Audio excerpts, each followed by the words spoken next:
Міністерства ўнутраных справаў апублікавала так званыя тлумачальныя відэа з гарадзенскімі блогерамі, якіх падазраюць у арганізацыі махлярскай схемы пад выглядам збору сродкаў на лячэнне дзіцяці.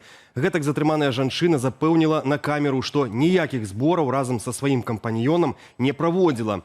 У сваю чаргу той заявіў, што з кожнага інтэрактыву хвораму хлопчыку пераводзіцца ў сярэднім 20-30 тысяч долараў. Я, насколько понимаю, каких-либо денег с интерактива ты себе не оставил. Ну, если честно, то нет. Ну, типа, я не... Дай бог 1% сам себе. Вот 1%. 1%. От всей суммы. Вообще от всей. Вот если общий брак $500 000, то 1% это у меня ушло. Ну, не 1,5%. Ну, 1200 долларов.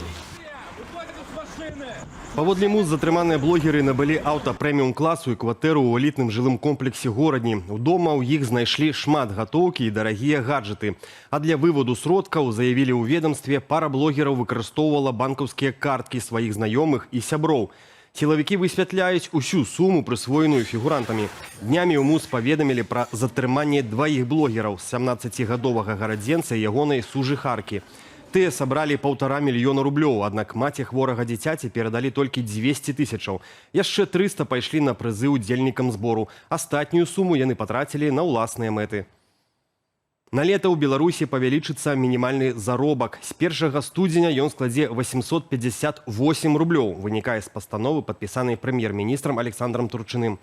То бок, памер мінімалкі будзе на 18% большы, чым сёлета. Мінімальны заробак – гэта ніжняя мяжа аплаты працы, якую абавязаны выкарыстоўваць усе наймальнікі. Яго павелічэнне дазволіць павысіць таксама шэраг сацыяльных выплатаў, у тым ліку дапамогу пры цяжарнасці, доглядзе дзіцяці, а таксама кампенсацыю наймальнікам, якія прымаюць моладзь або людзей з інваліднасцю на субсідаваныя працоўныя месцы.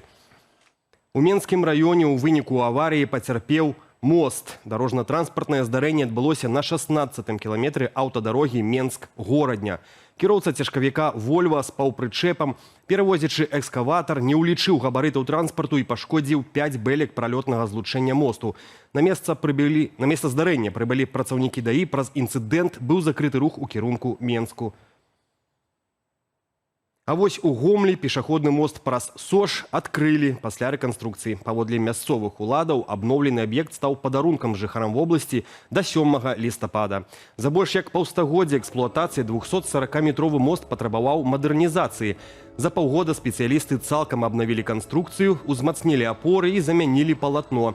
Пешаходная частка цяпер выкладзеная пліткай. Мост у Гомлі стаў адной з самых эфектных аглядальных пляцовак, дзякуючы шкляным устаўкам у палатне, з якіх відаць Сош, бронзавым рысям і іншым дапаўненням. З нагоды Дня кастрычніцкай рэвалюцыі адна з карыстальніц сацыяльнай сеткі Threads прапанавала беларусам выказаць сваё стаўленне да гэтай даты. Допіс выклікаў шалёную папулярнасць, яго праглядзелі больш за 20 тысяч разоў. Каментатары амаль адзінадушны ў сваім стаўленні, а большасць з 250 адказаў пад допісам наўрад ці спадабаецца дзяржаўным ідэолагам.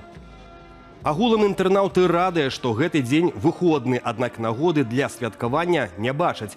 Адзін з карыстальнікаў мяркуе, што статусу дзяржаўнага свята і выходнага дзень 7 лістапада варта пазбавіць, а падобным чынам трэба адзначаць дзяды або панядзелак пасля Вялікадня. Нагадаем, што Беларусь адзіная краіна, у якой дзень кастрычніцкай рэвалюцыі адзначаецца на дзяржаўным узроўні. А як вы ставіцеся да гэтай даты, можаце адказаць у каментарах пад гэтым відэа на нашым YouTube-канале, аднак памятайце пра сваю бяспеку. Літоўская асацыяцыя перавознікаў чакае, што цяжкавікі, якія захраслі ў Беларусі пасля закрыцця мяжы, ужо сёння змогуць выехаць праз пераход Беняконі-Шальчыненка, паведаміла выданне ЛРТ. Дарадца прэм'ер-міністркі краіны Ігнас Дабраволскас агучваў больш працяглы тэрмін для часовага адкрыцця гэтага пункту пропуску да канца тыдня. Пасля закрыцця літоўска-беларускай мяжы у Беларусі засталіся заблакаваныя каля 5 тысяч грузавікоў і паўпрычэпаў. Гэткія звесткі дае дзяржаўны мытны камітэт у Менску. Беларусь забараніла ім пакідаць краіну праз мяжу з Латвіяй і Польшчай. У Міністэрстве замежных справаў напярэдадні ўскосна пацвердзілі, што лідскі памежны атрад атрымаў ад афіцыйнай Вільні зварот з просьбай выпусціць літоўскія фуры. Пры гэтым заявілі, што для аднаўлення пасажырскага і грузавога руху Літва мусіць цалкам адкрыць мяжу з нашай краінай. Літоўска-беларуская мяжа застаецца закрытую папярэдне да 30 лістапада праз масавы залёт метэазондаў з кантрабандай з боку нашай краіны. Аднак ці магчымы кампраміс паміж афіцыйнымі Вільняй і Менскам? Сваё меркаванне ў эфіры студыі Белсат выказаў дацэнт Віленскага універсітэту Віціс Юрконіс. Белорусский режим четко знает, что он должен сделать, и будем чекать. То есть тут компромисс, когда занимается кто-то шантажом, навряд ли как-то уместен, потому что, с нашей стороны, со стороны Литвы, со стороны Евросоюза, это же вопрос безопасности. Это даже мы не говорим про национальную безопасность пассажиров, регулярность самолетов, рейсов и так далее. Аднаго з 4 пацярпелых падчас інцыдэнту на Беларусь-Каліі выпісалі на амбулаторнае лекаванне. Астатнім пацыентам надаюць дапамогу ў рэспубліканскім апёкавым цэнтры на базе шпіталя хуткай дапамогі ў Менску, паведамілі ў Міністэрстве аховы здароўя. Паводле ведомства, 2 з 3 пацярпелых дагэтуль застаюцца на штучнай вентыляцыі лёгкіх. У жанчыны дактары адзначаюць станоўчую дынаміку.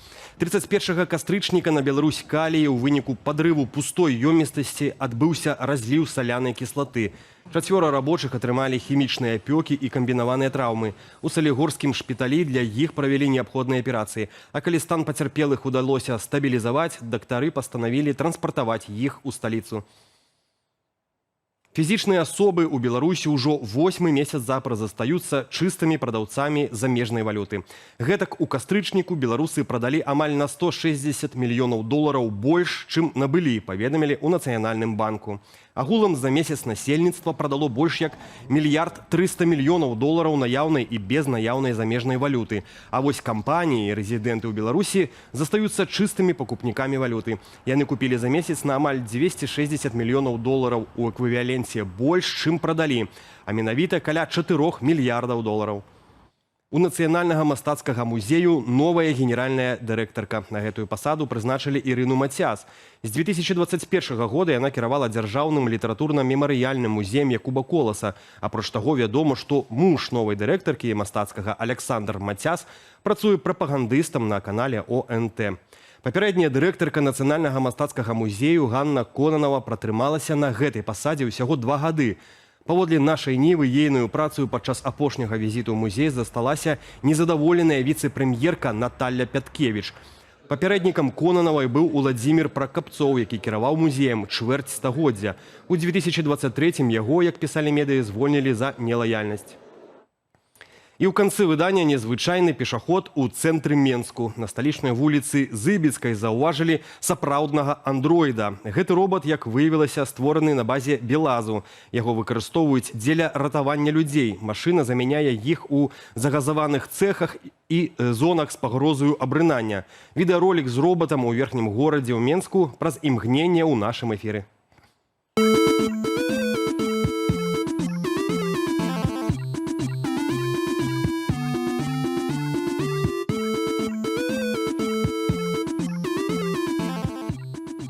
Пакуль гэта ўсе галоўныя навіны, больш падрабязнасцяў і аналітыкі глядзіце ў вечаровым выданні аб'ектыву і студыі Белсат о 20 гадзіне. Калі вам блізкая наша праца, пастаўце падабайку ды падпішыцеся на наш YouTube канал. Але не забывайце пра уласную бяспеку. Беражыце сябе і да сустрэчы.